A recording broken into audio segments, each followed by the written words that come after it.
For over 2 decades, we invited the Roloff family into our homes. We watched their children grow, their struggles, their triumphs, and their seemingly endless battles over that sprawling, beautiful piece of Oregon land, Roloff Farms. We saw the divorce, the new relationships, and the bitter business negotiations. We thought we were seeing the whole story. We were wrong. What played out on our television screens was merely the surface, a carefully managed narrative. Behind the cameras, away from the microphones, a secret and devastating plot was unfolding. A plot conceived by the family's patriarch, Matt Roloff. Yes, you heard that right. To strengthen Caryn Chandler's position, Matt Roloff secretly transferred money from his own bank account into Caryn Chandler's account. No one in the family knew about this matter. But the incident didn't end there. Matt Roloff secretly created a contract with Caryn Chandler through lawyers. In the contract, it was written that in the future, ownership of the farm would belong solely to Caryn. Zach Roloff, Amy Roloff, and Tori Roloff knew nothing about this. When they discovered the truth, family conflict erupted.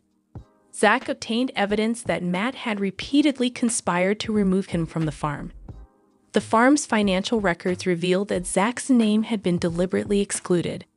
Zach filed a lawsuit, accusing his father Matt of intentionally depriving him and the family of their inheritance. This is not the story you think you know. This is the story of betrayal, hidden contracts, and stolen legacies. How did the beloved patriarch of this famous family become a convicted criminal? The answers lie in a series of secret meetings, a clandestine money transfer, and a contract that would change everything. The stage was being set for a conflict far uglier than any television dispute over land price. This was a battle for the soul of the Roloff name. Let's start from the beginning. In the world of high-stakes family finances, large sums of money rarely move without a paper trail or a conversation. But what happens when that money moves in silence?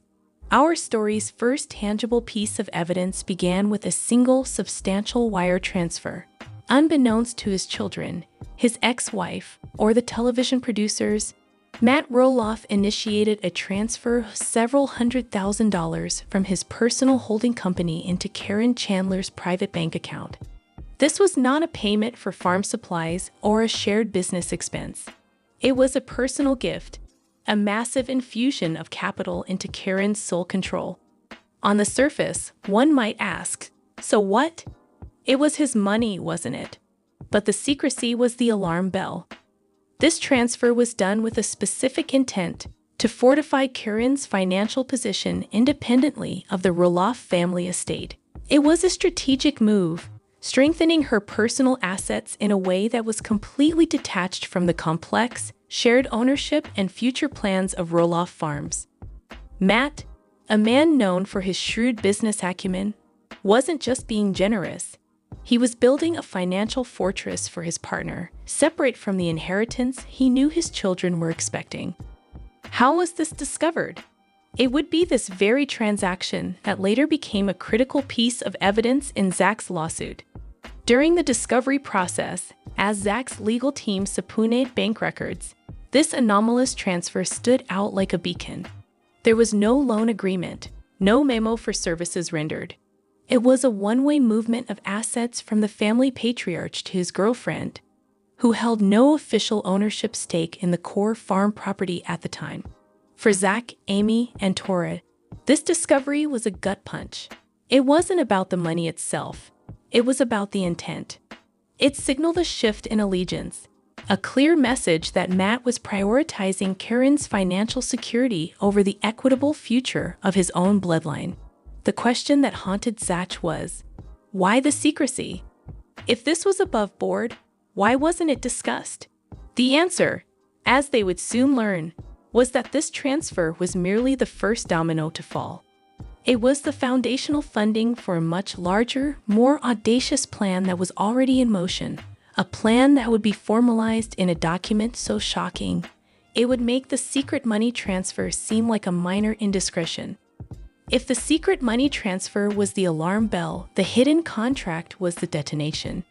In a private law office in Portland, far from the prying eyes of the Roloff Farms film crews, Matt Roloff and Caryn Chandler, through their respective attorneys, drafted and signed a private agreement.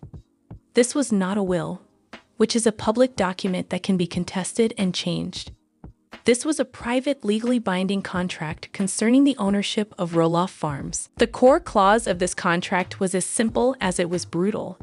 Upon the occurrence of a specific trigger event, most likely Matt's death or his decision to fully retire, the sole and exclusive ownership of the vast majority of Roloff Farms, including the iconic Big House and the most valuable commercial land, would transfer not to his children, not to a shared trust, but solely and exclusively to Caryn Chandler. This was a masterstroke of legal maneuvering. By using a contract, Matt was attempting to bypass the entire concept of inheritance. He wasn't giving it to Caryn in his will, he was contractually obligating his estate to sell or transfer it to her, effectively locking his children out before they even had a chance to inherit. This contract was the ultimate expression of his desire to secure Caryn's future. But it came at the direct and intentional expense of Zach, Jeremy, Molly, and Jacob. It was a disinheritance dressed up as a business deal. The creation of this contract required immense secrecy. Only a handful of people knew of its existence: Matt, Caryn, and their lawyers. The family's usual legal counsel was not used, ensuring no leaks to Amy or the kids. For months, this document sat in a safe deposit box, a ticking time bomb at the heart of the Roloff legacy. Matt and Caryn continued their lives, filming the show, dealing with family, all while carrying this colossal secret. They presented a united front with the family on camera, even as they had legally conspired to seize the family's most prized possession for themselves. The dissonance was staggering. The betrayal, once hidden, was now legally enshrined on paper, waiting for its moment to shatter the world the Roloffs had built. The world of secrets is a fragile one. It only takes one misplaced document, one careless comment, or one moment of suspicion to bring the entire facade crashing down. For the Roloffs, the discovery was not dramatic, but it was catastrophic. It began with a routine financial review, with tensions already high over the farm's future. Zach and Amy had grown increasingly concerned about the farm's management and financial health. They requested certain records, a request Matt initially resisted but was eventually compelled to provide, given their partial ownership interests in some parts of the property. It was amidst a mountain of paperwork that Tori Roloff, a former teacher with a keen eye for detail, found it. It wasn't the contract itself, but a related invoice from a law firm that no one in the family recognized. The description was vague: contractual services for asset transfer and estate planning for clients Roloff and Chandler. The amount billed was substantial. Why were Matt and Caryn, as a single client unit, engaging a separate law firm for an asset transfer? What assets? And why were they being transferred? Confronted with this invoice, Matt stammered. He gave vague explanations about general estate planning and protecting the farm. But his nervousness was palpable. The lie was transparent. Driven by a sinking feeling in the pit of her stomach, Amy made a call to a trusted family friend who was an attorney. He advised them immediately to file a formal legal petition to compel the production of this asset transfer contract. The legal wheels began to turn. Faced with a court order, Matt's lawyers had no choice. They produced the document. The day Zach, Amy, and Tori sat in their lawyer's office and read the full, unredacted contract was described later as the day the music died. The words on the page were cold, legal, and utterly merciless. They laid out in black and white the plan to make Caryn Chandler the sole owner of Roloff Farms. The secret money transfer now made perfect, horrifying sense. It was likely seed money for Caryn to eventually pay taxes or buy out other interests, solidifying her claim. The family sat in stunned silence. The betrayal was no longer a suspicion. It was a legally binding reality. Armed with the devastating truth, a meeting was arranged at the farm. This was not a meeting for the cameras. This was a raw, painful, and furious family confrontation. Present were Matt, Caryn, Zach, Tori, and Amy. The atmosphere was electric with a mixture of heartbreak and pure, undiluted rage. Zach, usually more reserved, was the first to speak, holding a copy of the contract in his trembling hand. Zach said, "You lied to me.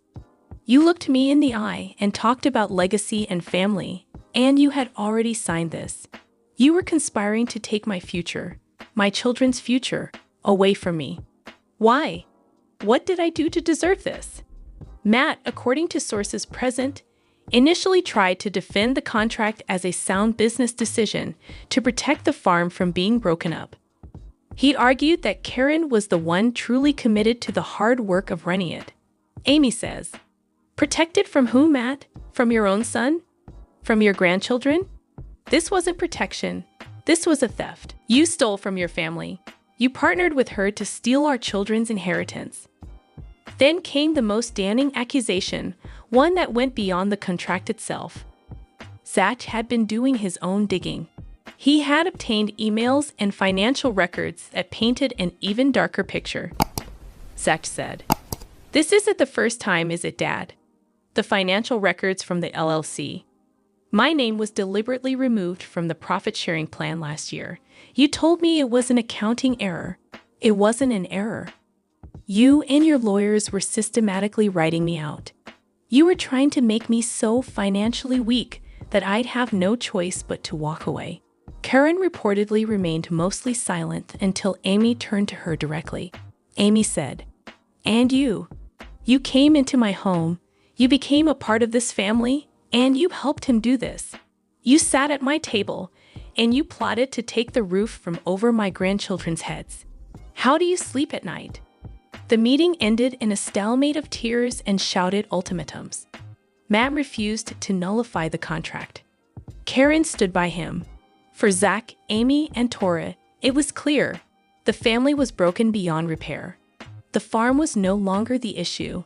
The issue was a fundamental breach of trust, so profound that the only path left was not through family therapy, but through the cold, impartial hallways of a court of law. The decision was made. Zach would sue his own father. Filing a lawsuit against a parent is one of the most difficult decisions a person can make.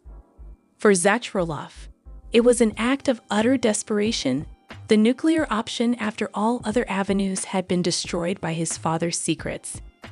The legal documents filed in an Oregon court sent shockwaves through the media. The headlines were brutal. Reality star sues dad over farm. Little people, big lawsuit. But the legal language within the complaint was even more brutal. Zach Roloff, plaintiff, versus Matthew Roloff and Caryn Chandler, defendants. The lawsuit alleged multiple counts, including breach of fiduciary duty, accusing Matt, as the family patriarch and manager of shared assets, of violating his legal duty to act in the best interests of his family and co-owners. Fraudulent concealment, stating that Matt and Caryn actively hid the secret contract and money transfer, preventing Zach and Amy from protecting their financial interests. Intentional interference with expected inheritance. This was the core of the lawsuit.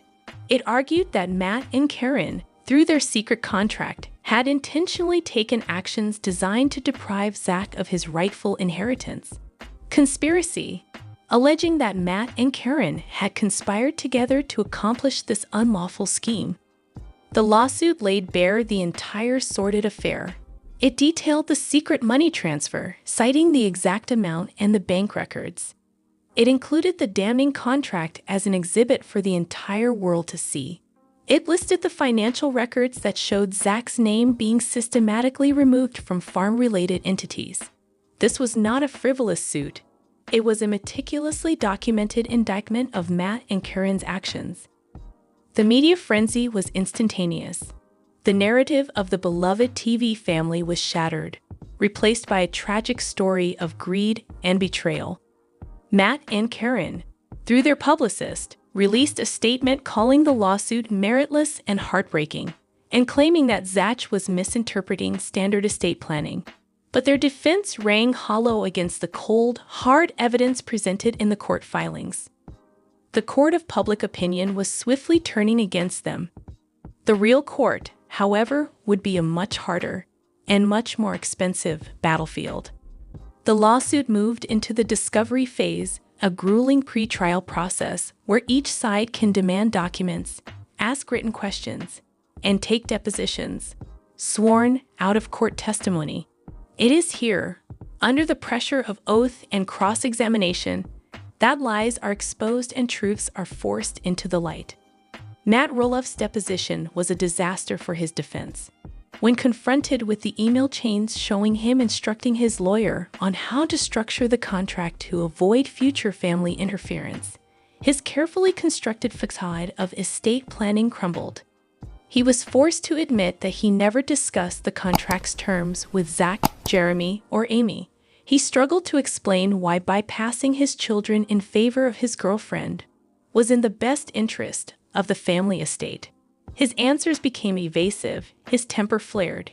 He was no longer the charming TV star, but a cornered defendant. Caryn Chandler's deposition was even more revealing. She claimed she was merely following Matt's lead and didn't fully understand the legal implications.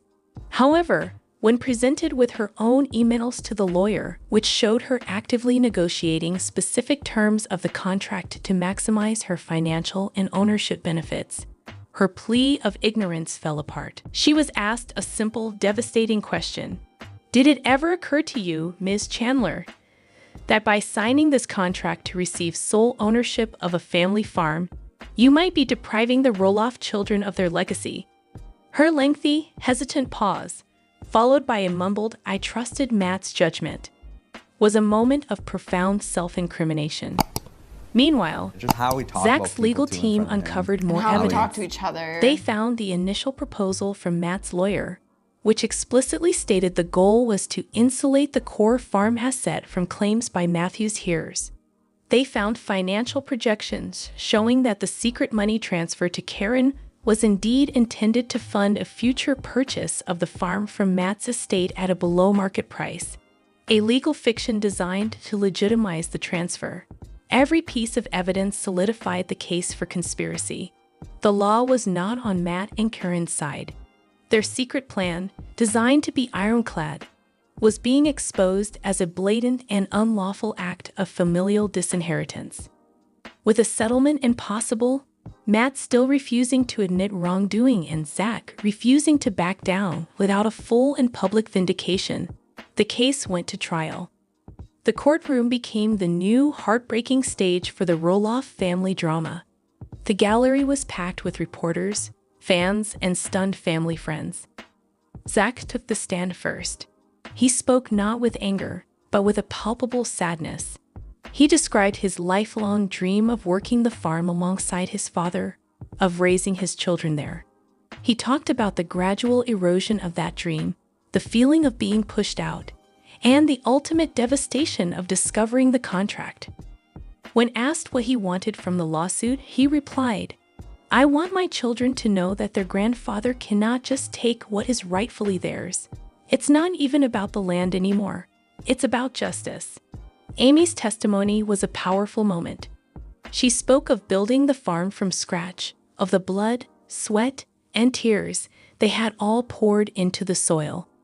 That farm is every birthday party, every harvest festival, every memory of our children growing up, she told the jury, her voice steady but filled with emotion.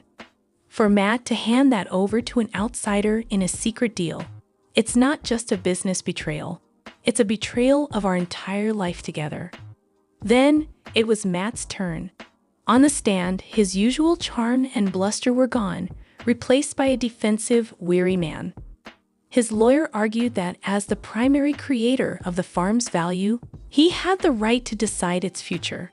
But under cross-examination, he could not provide a morally justifiable reason for the secrecy. The prosecutor for the state, who had by now taken an interest in the case for potential criminal charges, zeroed in on the intent to defraud. You intentionally hid this from your son because you knew he would try to stop you, correct? Matt's Fifth Amendment silence was deafening. The jury watched, their faces impassive, but the evidence was stacking up like bricks in a wall, and Matt and Caryn were on the wrong side of it.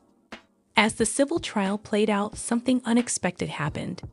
The evidence presented by Zach's legal team was so compelling, and the actions of Matt and Caryn so brazen, that it caught the attention of the local district attorney's office. White-collar crime units often monitor high-profile civil cases for evidence of criminal activity. What they saw in the Roloff case was a textbook example of several crimes. The secret contract and financial manipulations went beyond a simple breach of contract. They began to look like fraud and embezzlement. By moving assets and restructuring ownership with the specific intent to deprive an heir of their expected inheritance, Matt and Caryn may have crossed a line from a civil wrong into a criminal conspiracy. The DA's office launched a parallel investigation. They subpoenaed all the evidence from the civil case and conducted their own interviews. The burden of proof in a criminal case, beyond a reasonable doubt, is higher than in a civil case. Preponderance of the evidence. But the mountain of evidence was the same. The emails showing intent, the secret transfers, the contract designed to disinherit. The civil lawsuit had essentially done the prosecution's homework for them. Halfway through the civil trial, the bombshell dropped. The district attorney held a press conference. Matthew Roloff and Caryn Chandler were being indicted by a grand jury on multiple felony counts, including conspiracy to commit fraud, theft by deception, and criminal misrepresentation in a matter of inheritance. The news was staggering. The stakes were no longer about money or property. They were about freedom. Matt and Caryn were now facing the very real possibility of prison time. Their legal nightmare had just escalated exponentially. The civil trial was put on hold. The new, much more dangerous, criminal trial was about to begin. Faced with the overwhelming evidence from the civil discovery and the formidable resources of the state, Matt and Caryn's criminal defense team knew they were in an almost impossible position. Their best hope was to negotiate a plea bargain. The prosecution, wanting to avoid a lengthy and painful trial for the family and confident in its case, was willing to talk. The initial offer from the prosecution was harsh. A recommendation of several years in prison, plus full restitution to Zach, and the dissolution of the secret contract. Matt and Caryn balked. Their counter-offers, involving probation, community service, and financial penalties, but no jail time, were rejected. The state was adamant. The deliberate, calculated nature of the crime, its duration, and the profound breach of trust demanded a custodial sentence. This was about sending a message. Behind the scenes, the pressure was destroying Matt and Caryn's relationship. Sources close to the defense team reported furious arguments between them. Caryn, terrified of a prison sentence, was reportedly pushing Matt to take full responsibility, arguing the plan was ultimately his. Matt, facing the utter ruin of his reputation and his freedom, felt betrayed by her willingness to throw him under the bus. The united front they had presented to the world was fracturing under the immense weight of the law. As the final pre-trial hearings approached, with jury selection looming, the reality set in. Going to trial was a massive gamble. If they lost, the judge could sentence them to even more time than the plea deal offered. The evidence was stacked against them. Their own depositions from the civil case could be used against them. The testimony of Zach, Amy, and Tori would be emotionally devastating. The risk was too great. With heavy hearts and against the advice of some of their lawyers who still wanted to fight, Matt and Caryn instructed their lead attorney to accept the state's best offer. They would plead guilty. The day of the plea hearing arrived. The courtroom was silent, the atmosphere thick with a tragic finality. Matt Roloff and Caryn Chandler, dressed in somber, formal clothing, stood before the judge. When the clerk read the charges, conspiracy to commit fraud, The judge asked them how they pleaded. Matt said, "Guilty, Your Honor." Caryn, "Guilty." There was no gasp in the courtroom, only a sad, collective exhale. The judge then asked the prosecutors to summarize the evidence they would have presented at trial. As the DA detailed the secret transfer, the hidden contract, the systematic removal of Zach's name from financial documents, and the emails proving intent, Matt stared at the floor. Caryn wept silently. In the gallery, Zach, Tori, and Amy sat together, their faces stoic. There were no looks of victory, only profound loss. The judge gave Zach the opportunity to make a victim impact statement. He stood, faced his father, and spoke from the heart. Zach said, "Dad, you didn't just take a piece of land from me. You took away my trust. You took away the memory of everything we built together. You made our family a public joke and a legal case. I don't hate you. I pity you. I hope that someday you can understand that a legacy isn't a piece of property you can give to someone in a secret deal. A legacy is your name, your honor, and the love of your family, and you threw that all away for a contract." Amy also spoke, her words brief and cutting. "You chose a path of deception, Matt, and it led you here, to a courtroom. I mourn the man I once built a life with. That man is gone." With the pleas entered and the impact statements heard, the stage was set for the final, unthinkable act, sentencing. The sentencing hearing was a formality, but its outcome was historic. The judge reviewed the pre-sentencing reports, the nature of the crime, the lack of prior criminal history, and the defendant's expressions of remorse, which many observers felt came too late and rang hollow.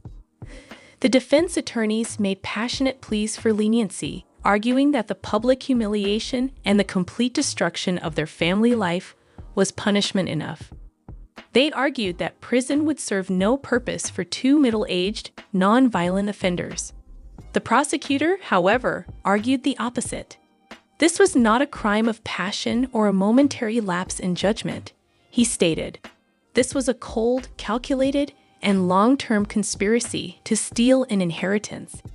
It was a profound breach of trust, not just between a father and son, but in the very concept of family. A message must be sent that wealth and fame do not place you above the law. Only a custodial sentence reflects the seriousness of this offense. The judge agreed. After a lengthy statement about the corrosive nature of deceit within a family, he delivered the sentence. Matthew Roloff and Caryn Chandler were each sentenced to 6 months in a minimum security state prison, followed by 2 years of probation. They were also ordered to pay significant restitution to Zach and were forced to legally annul the secret contract, restoring the farm's status to its previous ownership structure. As the bailiffs approached to handcuff them, the reality of their situation became terrifyingly real. The cameras outside the courthouse captured them being led away, no longer reality TV stars, but convicts.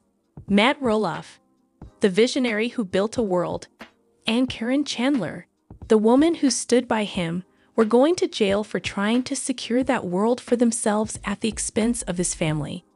The fallout was immediate and permanent. Matt and Caryn began serving their sentences. The Roloff Farms brand was irreparably tarnished. Sponsorships dried up. The future of the TV show, Little People, Big World, was thrown into serious doubt. How could a show built on family continue when the family was legally and emotionally annihilated?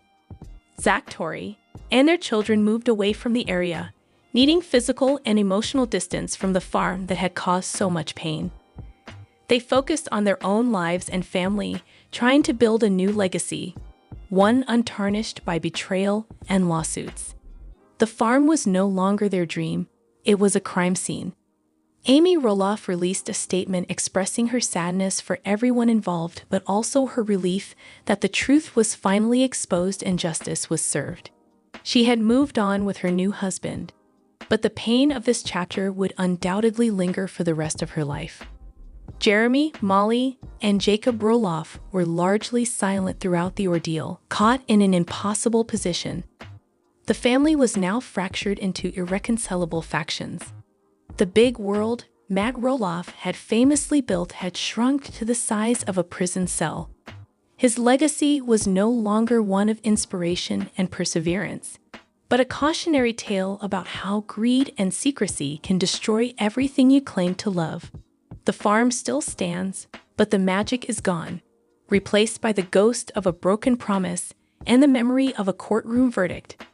As Matt and Caryn serve their time and the Roloff family tries to pick up the pieces of their shattered lives, we, the audience, are left with uncomfortable and haunting questions. We watched this family for years, believing we knew them. This story forces us to look deeper at the narratives we are sold and the realities that hide just beneath the surface.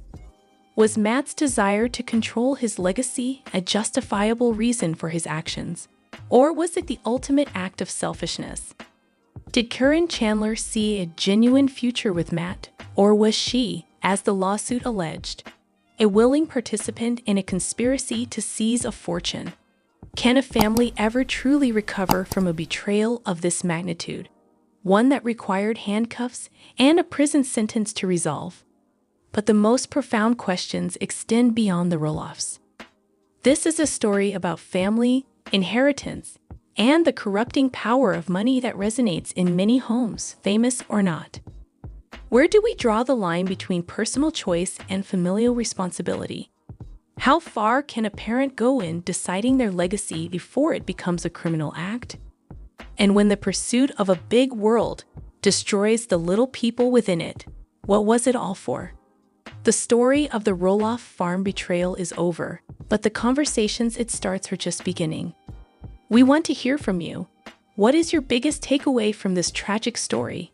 Do you believe the sentence was just? And most importantly, what do you think is the true price of a legacy? Let us know your thoughts in the comments below. More update. LPBU fans beg Amy Roloff, don't lower yourself to this nonsense. And Caryn Chandler moves away after Matt Roloff split. Zach and Tori Roloff share a sad goodbye. And Amy Roloff confirms fate of TLC show. I will explain everything. Many may be asking what the cast of Little People Big World is up to now that the show has aired for 25 seasons and gone off the air. The most current rumors indicate that people pleaded and screamed for Amy Roloff to get creative with her money-making. Can you tell me what transpired with this latest event and the reactions of the audience? The cancellation of Little People Big World was officially announced after TLC's Season 25 concluded. The majority of viewers anticipated this outcome following Zach and Tori Roloff's decision to step away from the show and pursue other interests. The official word didn't come out for months, though. According to new revelations from Little People Big World sources, the majority of the cast is relieved that Season 25 was the last one. A lot of people are excited about the vacation and the opportunity to work on other things. Aside from Matt Roloff, no one else was interested in things continuing. Many viewers are curious about the cast's lives now that Little People Big World has departed the air, both in terms of entertainment and financial stability in the absence of regular TLC salaries. In light of her most recent announcements, Amy Roloff appears to be offering an additional product for sale on her website. The most recent posts by Amy Roloff on TikTok appear to be an advertisement for a rotating cheese grater. Amy included a video of herself use the new device in her kitchen, gushing about how fantastic it is for preparing homemade carrot cake and other delectable treats.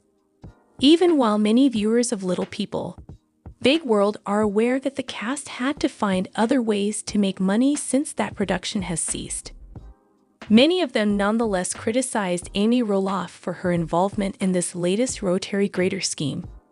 Numerous viewers of Little People Big World made cheese jokes and puns, while some felt Amy's attempt to sell the cheese grater was beneath her. In the eyes of many viewers, she has no business endorsing this grater just because she will probably receive a cut of the profits. Just anything to get some money and avoid having to look for an actual job again, one reader remarked. Naturally, Her goal is to promote goods on TT and sell interesting books and movies on TLC. Well, her personality grates, so it's fitting, someone other said. Amy, you're bringing yourself down to this level of idiocy, a third party remarked. You are not in need of the funds. LPBW Caryn Chandler moves away after Matt Roloff split. Happy engagement to Caryn Chandler was on Matt Roloff's mind when the last season of Little People, Big World aired in April 2024. It had been a year since they had first dated. Earlier this summer, he made the announcement on social media that they had ended their 8-year relationship. Caryn Chandler is packing up and making the long journey to her ideal destination, now that her love with Matt is no longer a shackle keeping her in Oregon. Read on for the full scoop. The Roloff family was introduced to fans on the TLC show when Matt and Amy Roloff were married. Throughout the show, viewers watched as Matt, Amy, and their children settled into life on the farm. Tensions ran high in Amy and Matt's relationship, and in 2016, they called it quits. Married to Chris Merrick, Amy is now a contented wife. Caryn Chandler was an employee on the farm, and Matt went public with his romance with her in 2017. Many viewers still believe that Matt and Caryn were romantically involved before his divorce. Matt and Caryn were together for 6 years before they became engaged in 2023. He broke the news of their engagement and subsequent breakup on social media in July. The reason behind the breakup has been the subject of much fan speculation. The couple's private details have remained under wraps. The fact that Caryn has left Oregon, nevertheless, provides a major clue as to what caused the breakup. Matt Roloff allegedly became tired of Caryn Chandler's insistence that he consult her before making any decisions. He constructed a one-of-a-kind mansion worth $1.4 million and placed the family farm up for sale a few years rear. In any case, she hadn't found her ideal residence. The U.S. Sun reports that Caryn Chandler has gone all in on Arizona after a disastrous stint in Oregon. The relationship with the LPBW star required her to frequently travel between the states. For their benefit, Matt Roloff even purchased an Arizona house. The Arizona vacation property is reportedly already up for sale, according to the sources. The Arizona state of surprise was supposedly purchased by Caryn Chandler and her daughter Brittany. The Chandlers then relocated to the new property. Connor, who is her son, is still an Oregon resident. According to the source, Caryn is really looking forward to a new chapter and always wanted to retire in Arizona, while Matt was more interested in being on the farm. This information was provided on the relocation. The relationship had to come to an end. The insider continued, she had many great years with Matt, but she was not at peace. With the arrival of his first kid in 2021, Caryn became a grandmother thanks to her son Connor. She will probably keep making the journey to Oregon so she may see her grandson. LPBW Zach and Tori Roloff share a sad goodbye. According to the most recent reports reaching the public, Little People, Big World stars Zach Roloff and Tori Roloff recently said a heartfelt farewell. If you were wondering what the husband and wife said recently, what's the latest? According to recent events on Little People, Big World, Zach and Tori Roloff are no strangers to making major changes. Zach and Tori's decision to leave the family show after season 25 followed the conflict between Matt and Zach Roloff over the failed Roloff Farms agreement, which in turn caused TLC to terminate the show total. In the aftermath of the family feud, Zach and Tori have taken measures to separate themselves from Matt Roloff, such as relocating their family to Battleground, Washington. If the most recent reports are to be believed, this family has just pronounced yet another farewell. What else are they involved in, then? According to the most recent rumors, Zach and Tori Roloff have made another major announcement that Little People Big World fans should be aware of. Raising Heights, their podcast, will apparently be taking a summer hiatus. You guys, this is kind of sad. This is our last episode before we take off for the summer. Tori Tori Roloff admitted to her Little People Big World podcast listeners in the most recent episode. The show's creator, Zach Roloff, has been eager to assure fans that the current break is only temporary. A break is coming up, and this is our final episode, Zach announced. You might have just given them the cue to end the show. Following this, Zach clarified, it's only a break, all right. Our return date is September. So far, listeners' reactions to this new podcast project have been very varied. Despite the podcast's popularity, many Little People Big World listeners have complained that it's dull and that the hosts have run out of ideas for shows. But many commentators still offered their thoughts on this summer break, and many of them had plenty to say. Thanks for coming, but we'll miss you and can't wait to hear about your adventures when you get back. Enjoy your trip, another person wished. I find your conversation quite entertaining. A real groundbreaker. That's good. Do you miss Raising Heights' summer episodes? Post your thoughts in the space provided. LPPW, Amy Roloff confirms fate of TLC show. From the time season 25 concluded, viewers of the long-running TLC show Little People Big World have wondered what would happen next. Recent rumors suggest that Amy Roloff has confirmed the end of the show. My question is, what did she reveal regarding the TLC show's potential future? Fans of the TLC show Little People Big World may recall when Zach and Tori Roloff broke the shocking news that they were leaving the show following season 25. With it, the program's future was immediately threatened. A devoted audience has grown for the show since it premiered in 2006. It was widely noted by viewers that TLC expertly concluded Little People Big World season 25, leaving no stone unturned in the event that it was the final season of the show. The network didn't leave anything out, and many viewers even found the final gratifying. Fans of Little People Big World have been waiting for Amy Roloff to address their concerns about the show's future. Previous statements by even Matt Roloff indicated that he was uncertain about the future. Everything has been a complete mess ever since, she reportedly said to Amy Roloff, "Hey pals, enough with the small talk. I wanted to get in touch with you all and give you a quick update. New episodes of Little People Big World are not currently in the works. It was absolutely necessary for my family and I to get away. The most important thing is that you teach your children to be independent thinkers and doers, and I want to be there for them every step of the way. Flowers are due to any program that manages to run for 25 seasons. The way TLC wrapped up season 25 is understandable, especially in light of Amy Roloff's confirmation that the franchise will not be returning for any further episodes. Apparently, Amy Roloff is moving on to the next phase of her life one day at a time. There may have been disagreements with Matt Roloff and others over the years, but Amy will always be thankful for the group she was a part of creating. Every one of her fans was praised by her for their unwavering support. The love and support you've given me over the years is greatly appreciated, Amy Roloff remarked. I am utterly touched by it. No more today. What are you thinking about this gossip today? Let us know in the comments, and stay tuned by subscribing to our channel to get more updates like this. Thank you.